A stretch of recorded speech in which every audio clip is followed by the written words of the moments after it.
morning, students. How is everything with you? With me, Miss Happy, in English lesson. Welcome to our lesson today. Tujuan pembelajaran hari ini yang pertama, mengidentifikasi struktur teks, fungsi sosial, dan unsur kebahasaan dari teks naratif. Yang kedua, menemukan berbagai informasi dari teks naratif. This time, we will talk about narrative text, about definition, social function, generic structure, and the last, language feature. So, what is narrative text? Narrative text is a story with complication or problematic events, and it tries to find the resolution to solve the problems. Teks naratif adalah sebuah cerita dengan komplikasi atau permasalahan kejadian dan berusaha menemukan pemecahan untuk menyelesaikan masalah tersebut. Or other definition of narrative text is a text that tells a story. Teks yang berisi tentang cerita atau kisah. Jika kita lihat dari definisi teks naratif, dapat kita simpulkan bahwa ketika kita membaca suatu cerita, kita akan menemukan permasalahan di dalam cerita tersebut. Dan kita juga menemukan penyelesaiannya dari permasalahan tersebut. Well, students, the purposes of narrative text are: tujuan dari teks naratif adalah yang pertama, to amuse or entertain the readers with a story, untuk menghibur pembaca dengan cerita. Yang kedua, to educate the readers with the moral values of the story, untuk mendidik pembaca dengan nilai-nilai moral yang ada di dalam cerita. Dan yang ketiga, to make known local story and to preserve the cultural heritage, untuk membuat cerita lokal terkenal dan melestarikan warisan budaya. There are some kinds of narrative text. Now, let's see the pictures. Folktale atau cerita rakyat. Legend atau legenda. Fairy tale atau dongeng. Dan yang terakhir, fable atau cerita hewan. Okay, students, we discuss it one by one. Yang pertama, folk tale, a traditional story handed down by people of region. Sebuah cerita tradisional yang diturunkan masyarakat daerah. Example, Timun Mas. Yang kedua, legend, a story of human action that causes a place is made. Sebuah cerita tentang tindakan manusia yang menyebabkan suatu tempat dibuat. Example, the legend of Tangkuban Perahu. Yang ketiga, fairy tale. A story that has fantasy characters. Sebuah cerita yang memiliki karakter fantasi. Example, Cinderella, Snow White. Dan yang terakhir, fable. A story about animals. Sebuah cerita tentang hewan. Example, the mouse, deer, and the crocodiles. Dalam teks naratif, kita akan menemukan bagian-bagian paragraf. Ada 3 atau 4 bagian, yaitu first, orientation. Second, complication. Third, resolution. Fourth, coda or reorientation. So, what is orientation? It's set of scene where and when the story happened and introduces the participants of the story. Dalam bagian ini mengungkapkan di mana dan kapan cerita terjadi dan mengenalkan siapa saja yang ada di dalam cerita. And what about complication? It tells the beginning of the problems which lead to the crisis or climax.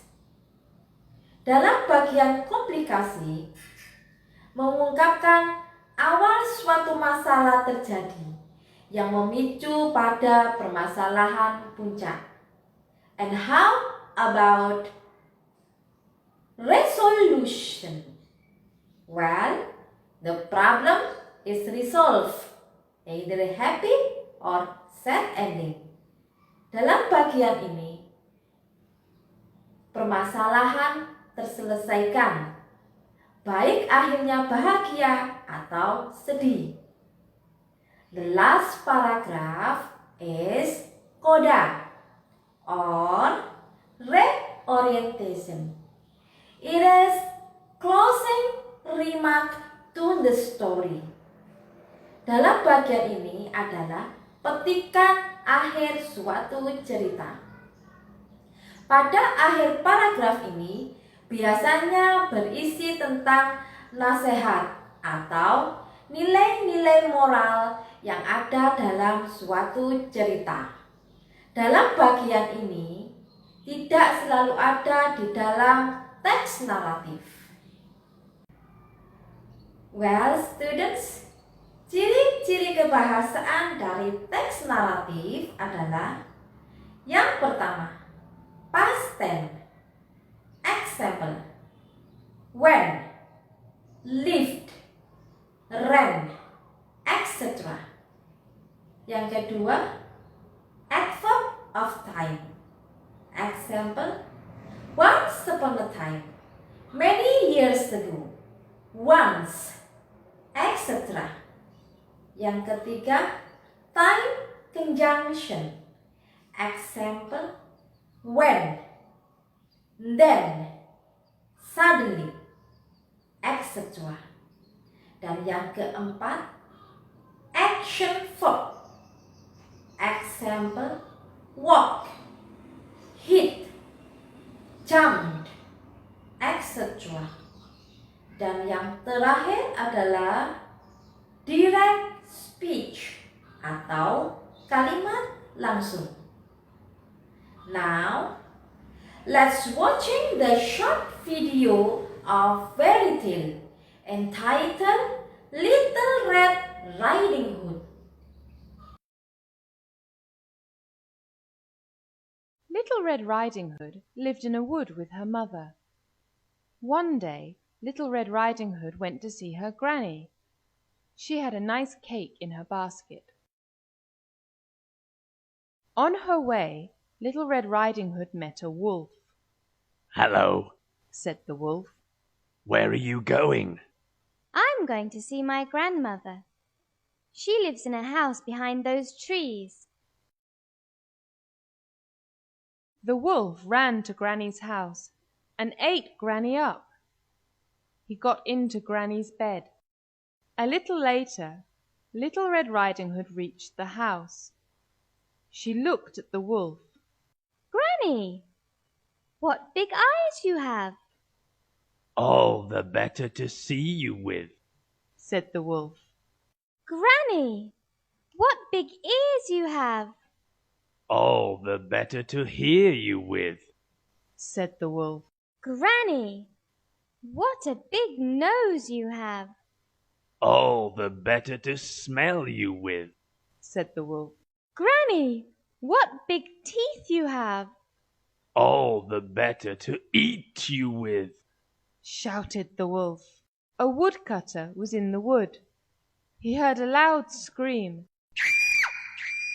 and ran to the house. The woodcutter hit the wolf over the head. The wolf opened his mouth wide and shouted, Oh, and Granny jumped out. The wolf ran away, and Little Red Riding Hood never saw the wolf again. After watching the video, now look at the text. There are 3 paragraphs.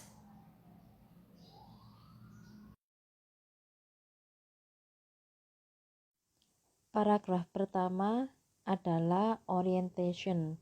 Pada paragraf ini disebutkan tempatnya di hutan. Waktunya pada suatu hari.